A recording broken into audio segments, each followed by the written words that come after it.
All right, math 3, here we are. We are going to start section 4.2. We're going to be adding, subtracting, multiplying polynomials. I'm going to go fairly quickly through all of this because I think it's easy and you should catch on pretty quick.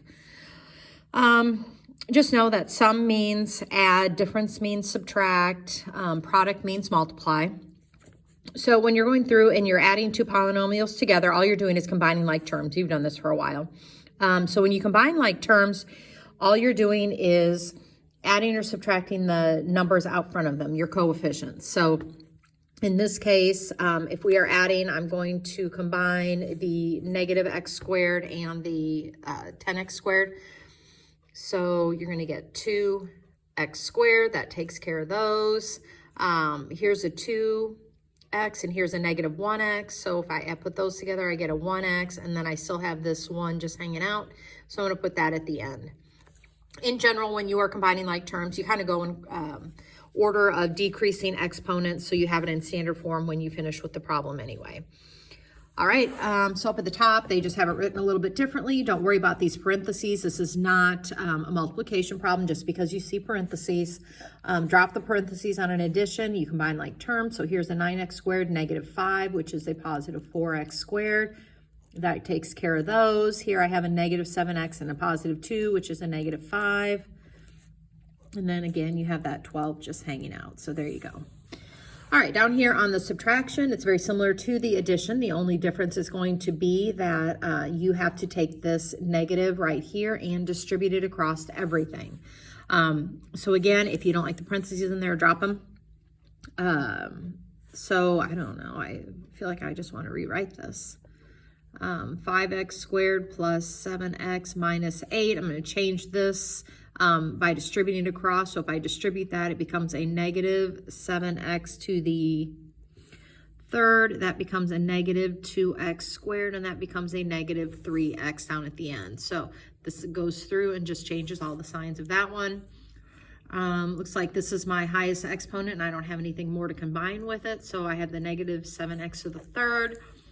Here's an x squared, here's an x squared, so 5 minus 2 is 3. Get rid of those. I have a positive 7 and a negative 3, which is a positive 4.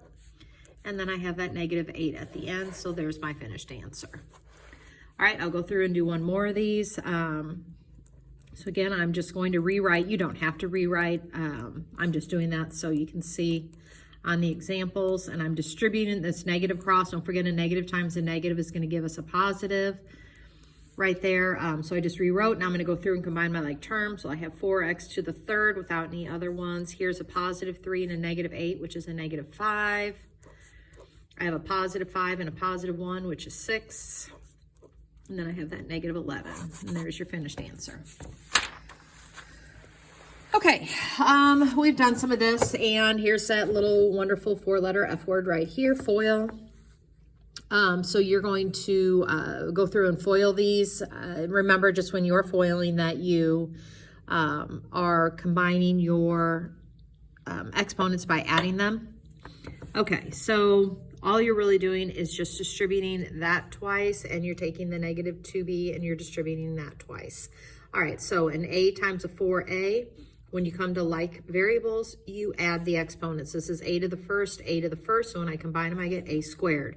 I just bring that across.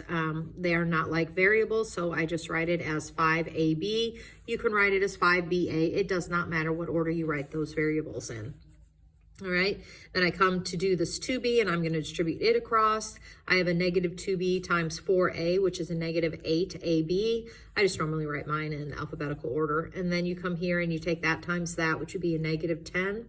A b times a b is b squared. And then here in the middle, I notice I have some like terms I can combine. So I have 4a squared, a positive 5 and a negative 8 gives me a negative 3. And then you just have this tagged on in the end. All right, when you have something like this, you can rewrite it or you can leave it. It doesn't really matter. You're technically not FOILing because it's not two binomials, but the idea is still the same. You're going to take this y and you're going to distribute it across all three. Then you're going to take this 4 and you're also going to distribute it to all three. If you really wanted to, you could take the 5y to these two, the negative 2y to these two, and the negative 1 to those two. It doesn't really matter. I'm going to show you a little different way that you can write this when you, after you get done multiplying. I don't know if it's helpful or not. You can write it in one big long line we do here and then combine.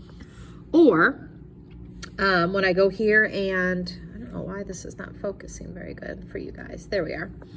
I'm going to take the y to the 5y squared, which is going to give me 5y cubed. I'm going to take the y to this one, which gives me a negative 2y squared. And then I'm going to take y to this one, which gives me a negative y. Then when I take the 4 across, I'm going to start lining up vertically my like terms. So when I take 4 times the 5y squared, I'm going to get 20y squared. So I just wrote it underneath this. If I wanted to tack it on here and just keep going, I can do that as well. Then I'm going to take the 4 times the negative 2y, which is negative 8y. And then I'm going to take 4 times negative 1, which is negative 4. And then all I'm going to do, I already have my like terms lined up, so I just add down. I'm going to bring this one down, so I get 5y to the third. Here I have a negative 2 and a positive 20, which is a positive 18. Here I have a negative 1 and a negative 8, which is a negative 9. And then I have this minus 4 that drops down. Okay, so there's my answer to that one. All right, when you come to this one, it does not matter what order you're going to be multiplying them, but you can only do 2 at a time. So I'm going to choose to do these first 2 right here, and I'm going to FOIL those out. I just know that's going to give me a positive 1x. This is going to give me a negative 1x, which will cancel, so I get this. All right, by multiplying those 2 and I simplify down, I kind of missed the in-between, but I kind of did that in my head. So this is what the finished result is of that. And then we have the 5x minus 6. So now I'm going to take this and I'm going to distribute the x squared across, and I'm going to distribute the negative 1 across, and then combine any like terms. So x squared times 5x is 5x to the third. X squared times a negative 6 is a negative 6x squared. Now negative 1 times 5x is a negative 5x. And a negative 1 times a negative 6 is a positive 6. There are not any like terms in here, so there's the finished answer. Okay, really that is about it. I don't know if there's anything else that's tricky. Kind of looking over here at some of the homework.